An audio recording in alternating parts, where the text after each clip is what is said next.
जिंदाबाद जिंदाबाद जिंदाबाद। कोचिंग माफिया बंद करो, बंद करो, बंद करो। कोचिंग माफिया चंदा देना बंद करो, बंद करो, बंद करो। छात्र एकता जिंदाबाद जिंदाबाद जिंदाबाद। अवैध कोचिंग संस्थान सीज करो, सीज करो, सीज करो। अवैध फीस वसूली बंद करो, बंद करो, बंद करो। अवैध फीस वसूली बंद करो, बंद करो, बंद करो। अवैध कोचिंग संस्थान सीज करो, सीज करो, सीज करो। उत्कर्ष कोचिंग सीज करो, सीज करो, सीज करो। नमस्कार, मैं हूं मुस्कान और आप देख रहे हैं रिपोर्ट भारत। तो जो गोपालपुरा है जयपुर का सबसे बड़ा कोचिंग हब माना जाता है और इसमें कोई दो राय नहीं है कि यहाँ पे कई ऐसी अवैध कोचिंग्स हैं जो ज़बरदस्ती चल रही है, जिस पे नगर निगम ने कार्रवाई तक नहीं की है। अभी हाल ही में कल रात देर रात एक हादसा हुआ जहाँ पे 12 छात्र घायल होने की खबर आई, जिनमें से 2 की हालत गंभीर भी बताई जा रही है। इसकी वजह, इस कोचिंग का नाम उत्कर्ष कोचिंग क्लासेस बताया जा रहा है और इसकी जो वजह बताई जा रही है वो गैस लीक बताई जा रही है। अब आप ये सोचिए कि नगर निगम के प्रशासन की कार्रवाई के बाद अभी हाल ही में दिल्ली में जो बेसमेंट में हादसा हुआ था उसके बाद ऐसे मामले सामने आते हैं, तो नगर निगम जो है, प्रशासन जो है वो क्या कर रहा है, उस पर भी ये सवाल खड़े होते हैं। और ऐसे मामलों की वजह से आज आप देख सकते हैं, हम आपको तस्वीरें दिखाते हैं, यहाँ पे लाइव जो प्रदर्शन जारी है, यहाँ पे प्रदर्शन चल रहा है, पूरे छात्र नेता जो है प्रदर्शन कर रहे हैं। इनकी जो प्रमुख मांगे है वो ये है कि ऐसी जो अवैध कोचिंग है इस पर कार्रवाई हो। देखिए, प्रशासन कह रहा है कि हमने टीम बनाई है 6 लोगों की, हम जांच करेंगे। मैंने कहा जांच नहीं, हमें तुरंत प्रभाव से कार्रवाई चाहिए। जब आप गरीब के घर पे बुलडोजर तुरंत प्रभाव से चला सकते हो तो इन कोचिंग माफियाओं के ये जो मठाधीश बैठे हैं, इनकी ये जो 5 स्टार बिल्डिंगें हैं, इनको आप क्यों नहीं ढा सकते हो? तुरंत प्रभाव से इसको सीज किया जाए, इनको नोटिस दिया जाए और जो भी संबंधित लोग हैं इस घटना में तुरंत प्रभाव से उनको गिरफ्तार किया जाए। जो ये मोटी मोटी फीस ले रहे हैं, लाखों की, करोड़ों की, जो बैठे हैं, अभी इसका टर्नओवर पता है निर्मल गहलोत का कितना है? 161 करोड़ का सालाना टर्नओवर है। आप सोचो, 161 करोड़ रुपए जो है ये सालाना कमाता है और फैसिलिटी के नाम पे आप क्या दे रहे हैं? 1000 बच्चों को जो है आप 200 कैपेसिटी वाले हॉल में पढ़ा रहे हैं। गुनाह है ये बच्चों के साथ, ये हत्या कर रहे हैं बच्चों की। तो इन हत्यारों के खिलाफ हम मजबूती से लड़ेंगे, ना तो ये धरना उठेगा, ये धरना जारी रहेगा और इस गिरोह के खिलाफ हम लड़ाई लड़ेंगे। देखिए, सबसे पहली मांग तो इन कोचिंगों को यहाँ से हटाया जाए और जो पिछली सरकार ने हब तैयार किया था, कोचिंग हब बहुत अच्छा बनाया था, करोड़ों रुपए उसमें खर्च किए गए, वहाँ उसको शिफ्ट किया जाए। साथ ही जो इसमें संबंधित लोग हैं, जो गुनहगार हैं, उनको गिरफ्तार किया जाए और जितने भी उत्कर्ष की जयपुर में कोचिंगें चल रही हैं उनको तुरंत प्रभाव से सीज किया जाए। इसके साथ साथ जितनी कोचिंग यहाँ और हैं उन सब के खिलाफ जो है जांच बिठाई जाए, इनको एनओसी किसने दी और जिन अधिकारियों ने एनओसी दी और अभी तक कोई कार्रवाई नहीं की है उनके खिलाफ भी जो है कार्रवाई की। अवैध कोचिंग संस्थान सीज करो, सीज करो, सीज करो। अवैध फीस वसूली बंद करो, बंद करो, बंद करो। अवैध फीस वसूली बंद करो, बंद करो, बंद करो। अवैध कोचिंग संस्थान सीज करो, सीज करो, सीज करो। उत्कर्ष कोचिंग सीज करो, सीज करो, सीज करो। जब माँ बाप अपने बच्चों को कोचिंग सेंटर भेजते हैं तो वो कई सपनों के साथ उन्हें यहाँ भेजते हैं, और ये जो कोचिंग सेंटर्स हैं उनसे इतनी मोटी मोटी फीस वसूल करते हैं, उनसे इतना पैसा लेते हैं और एक एक बैच में हजार बच्चे पढ़ाए जाते हैं। तो ये तो खुद ही एक सुरक्षा का जो मुद्दा है वो अपने आप में बड़ा बन जाता है कि आप 1000 स्टूडेंट्स को एक बैच में कैसे पढ़ा सकते हैं और उनकी जो सुरक्षा है उसके साथ इतनी लापरवाही कैसे बरत सकते हैं। ऐसा तो नहीं है ना कि आप कोई फीस कम कर रहे हैं या कुछ कर रहे हैं। तो जो प्रशासन है, जो नगर निगम है, वो अब कहाँ है? क्यों वो कोई कार्रवाई नहीं करता? हम यहाँ पे गोपालपुरा में पहले भी ऐसे केसेस के बारे में मामले में यहाँ पे आ चुके हैं और जब हम सवाल करते हैं इन कोचिंग सेंटर से तो हमें बाहर निकाल दिया जाता है, मीडिया को कहा जाता है कि वो मोटी रिश्वत लेके, रकम लेके आ रहे हैं। लेकिन अब जब ये मुद्दा आज इतना बड़ा बन चुका है, आप देख रहे हैं कैसे छात्र जो है प्रदर्शन कर रहे हैं। आज 12 जो स्टूडेंट्स हैं उनकी हालत जो है वो बेहोश हो गए और 2 की हालत गंभीर भी बताई जा रही है। क्या कार्रवाई करेंगे आप? रात भर वो धरने पर रहेंगे। प्रशासन की टीम आई हुई है, वो अंदर जाके बिल्डिंग की सेफ्टी नॉर्म्स, जो भी धरना पे जो बैठे उनकी जो डिमांड थी कि इस बिल्डिंग की जांच की जाए, वो जांच की जा रही है। छात्रों की यही मुख्य मांग है, उस पर निगम कार्रवाई कर रहा है, यही इनकी मुख्य मांग। उम्मीद है उसके बाद धरना प्रदर्शन करेंगे? हाँ, बिल्कुल उम्मीद है। आप कोई केस वगैरह दर्ज करेंगे? बिल्कुल, जब परिवादी हमारे पास आएंगे, सभी हॉस्पिटल्स में हमारा जाब्ता है, परिजनों को और उनके बच्चों को अवगत कराया है कि आप रिपोर्ट दें, हम बिल्कुल उस पर कार्रवाई करेंगे। हमारी एक ही प्रमुख मांग है कि ये कोचिंग संस्थान मोटी मोटी लाखों की तादाद में रकम वसूल लेते हैं, उसके बावजूद जब विद्यार्थियों के हितों पर आंच आती है तो ये मूक दर्शक बनकर देखते रहते हैं। आखिर 1 लाख रुपए 1.5 लाख रुपए देने वाला बच्चा 1-1 हज़ार की तादाद में क्यों पढ़ेगा? आपने 5 स्टार होटलों जैसी तो कोचिंग संस्थान बना रखी है और विद्यार्थियों को उसमें भेड़ बकरियों की तरह भर रखा है। आखिर क्यों? अगर आपको जेडीए के नॉर्म्स की पालना नहीं करनी तो इस कोचिंग संस्थानों को बंद कर दीजिए। लेकिन इनको तो सारे टीचरों को एक ही क्लास में पढ़ाना है। 5-5 बैच या लोग मर्ज कर देते हैं, उसके बाद एक अध्यापक से उसकी क्लास लगवाते हैं और हज़ार की तादाद में बच्चों को बिठाते हैं। न जाने कौन सा हादसा कब हो जाए, कोई आगजनी की घटना हो जाए, कोई क्लासरूम में भगदड़ मच जाए।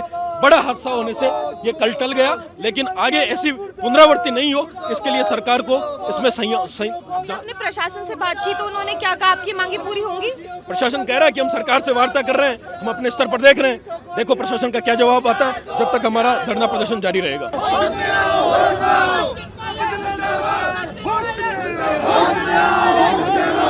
आप यहाँ के छात्र हैं? हाँ, मैं यहाँ का छात्र हूँ। तो यहाँ पे जो आप मुझे ये बताइए कि अंदर जो चल रहा है, मतलब यहाँ पे कुछ ऐसा हो रहा था कि जो आपकी सिक्योरिटी है उससे खिलवाड़ किया जा रहा था, जिसकी वजह से ये नौबत आई? ये कहीं ना कहीं लग रहा है क्योंकि स्टूडेंट बहुत ज़्यादा हमारे बैच के अंदर 200 कितने पढ़ाते हैं? 200 आसपास थे। हमारा बैच छोटा था, उसमें 200 के आसपास स्टूडेंट थे, बट वहाँ बैठने के लिए जगह इतनी नहीं थी। 150 के आसपास बैठ सकते हैं, बट 200 जने बैठ रहे थे वहाँ। तो आपकी जो सिक्योरिटी है उसके साथ कहीं ना कहीं उत्कर्ष कोचिंग क्लासेस में खिलवाड़ किया जा रहा था? हाँ, ये हम कहीं ना कहीं जब भी शिकायत करते थे तो ये मानते भी नहीं थे स्टाफ वाले। आपने की है इससे पहले शिकायत? हमने अलग अलग चीज़ के लिए की थी मैम। ये जो भी खिड़कियाँ ना, एक भी ओपन नहीं रहती, सिर्फ बंद रहते सारे के सारे कमरे। आप अंदर देखोगे तो सारे के सारे कमरे बंद हैं, सिर्फ लाइटिंग की वजह से ही चल रहे हैं। हम बोलते थे खिड़कियाँ खोल दीजिए सर, ताकि हमें वो गर्मी सा महसूस ना होए, सफोकेशन ना हो। तो उन्होंने बोल दिया कि भाई बाहर के डिस्टर्ब होंगे, बट उससे पसीना सा अलग सा महसूस होता था। और बारिश के टाइम हमारा बैच लग रहा था, उस टाइम हम सबसे ज़्यादा परेशान थे। तो कोई अभी तक सफाई नहीं आई, उन्होंने कुछ भी नहीं कहा है अभी तक कि भाई आगे क्या हुआ है, हमारी गलती है, किसकी गलती है। सुबह से कुछ नहीं हुआ है, नहीं एक आदमी आके हमसे बात की है, कुछ नहीं हुआ अभी तक। अभी तक कोई भी नहीं आया, कोई टीचर आदमी नहीं आया। यहाँ कम से कम 40-50 स्टाफ काम करता, उत्कर्ष का एक भी नहीं आया अभी तक। हमारी क्लास चलनी चाहिए रेगुलर, हमें कोई मतलब नहीं है।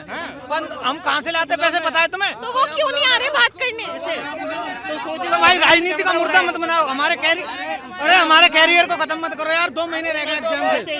मुद्दा तो वही है ना कि आप लोग इतनी मोटी मोटी फीस दे के पढ़ाई करने आते हैं, पता नहीं कहाँ से पैसा लाते हैं, फिर भी आपकी सिक्योरिटी के साथ खिलवाड़ किया जा रहा है और आप लोग आवाज नहीं उठा रहे हैं।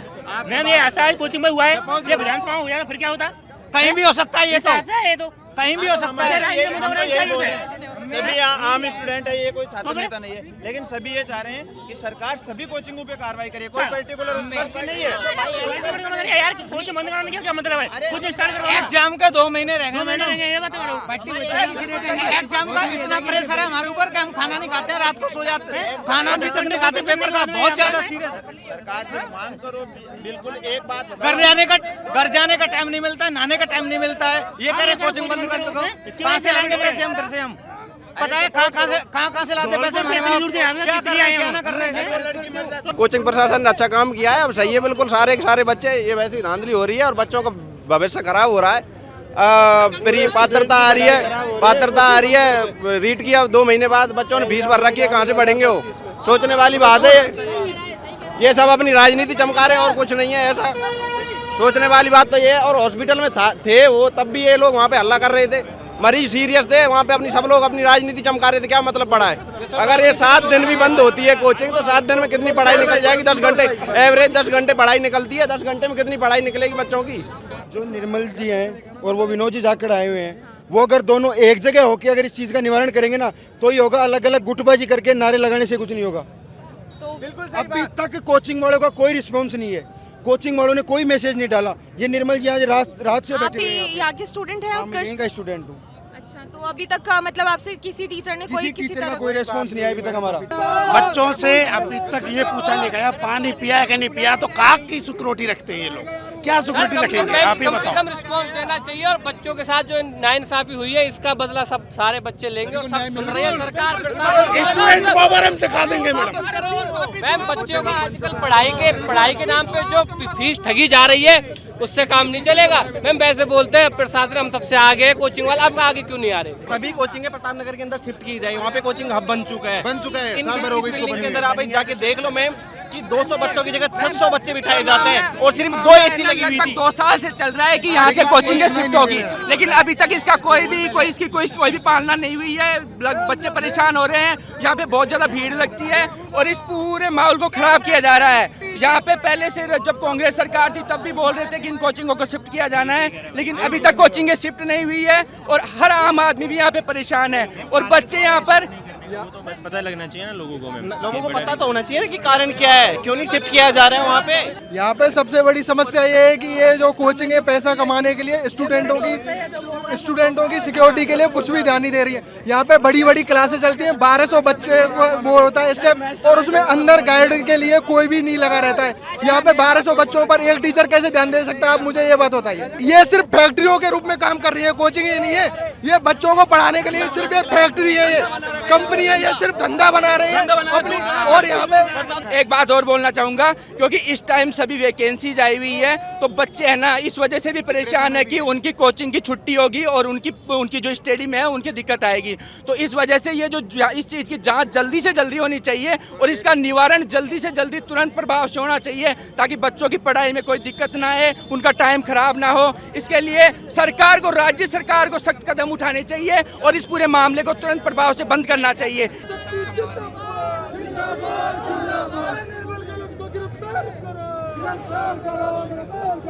तो जैसा कि आपने छात्रों से सुना कि यहाँ पे उत्कर्ष क्लासेस में जो है धांधली चल रही है और यहाँ पे जो बैचेस में हजार बच्चों को एक साथ पढ़ाया जा रहा है और इनकी सुविधाओं के नाम पे सिर्फ इन्होंने, जैसा भी आपने सुना और इन्होंने जो भी सब बताया है, तो ये जो बहुत गंभीर मुद्दा है, जो कोचिंग को इन्होंने फैक्ट्री बना के रख दिया और स्टूडेंट्स को जो उसके सिर्फ कर्मचारी जैसे उनको ट्रीट किया जा रहा है, उनको सुविधाओं के नाम पे कुछ नहीं दिया जा रहा है। उनसे जब मोटी फीस वसूलने की बारी आती है तो ये कोचिंग अब सबसे पहले आगे आते हैं, लेकिन जब उनकी सिक्योरिटी की बात आती है तो ये पीछे हट जाते हैं और ऐसे हादसे सब होते हैं और ऐसे हादसे अक्सर सामने आते रहते हैं। अभी दिल्ली में हाल ही में बहुत बड़ा हादसा हम देख चुके हैं, उसके बावजूद जो प्रशासन और नगर निगम जो ढिलाई कर रहा है, जो कार्रवाई की कमी कहे या जो प्रशासन की जो चूक है, ये एक बहुत बड़ा जो चिंता का विषय है। जो माँ बाप है उनको जो इतना पैसा देके अपना पेट काट कर यहाँ पे भेजते हैं और जो स्टूडेंट्स पे पढ़ने आते हैं और अपना भविष्य बनाने आते हैं, और जब उनके भविष्य के साथ ऐसा खिलवाड़ होता है और जब प्रशासन जो है इस पे ध्यान नहीं देता और नगर निगम की कार्रवाई जो है वो क्यों नहीं होती ऐसे कोचिंग हब्स पे, क्यों ढिलाई दी जाती है और क्यों एक बैच में हजार बच्चों को एक साथ भर दिया जाता है, ये भी एक बड़ा सवाल है जो हम कोचिंग हब से पूछना चाहेंगे। और अभी ऐसा टाइम है जब वैकेंसीज आई हुई हैं, सारी वैकेंसीज आई हुई हैं और जितने भी जो छात्र हैं उनकी सबके पढ़ाई का पीक पर समय जो चल रहा है ये, लेकिन इस समय जब ये ऐसे आंदोलन होते हैं तो इनकी जो पढ़ाई है उसके साथ भी सीधा खिलवाड़ होता है। तो इस पर ध्यान दिया जाना बेहद ज़्यादा ज़रूरी हो गया है और मैं राज्य सरकार और सभी प्रशासन से अपील करना चाहूँगी कि जो धरना प्रदर्शन यहाँ पे चल रहा है इसको जल्दी से जल्दी जो है समाधान निकाले और जो छात्रों की जो समस्याएं हैं उनका हल निकाल कर इनकी क्लासेस को वापस से संचालित किया जाए।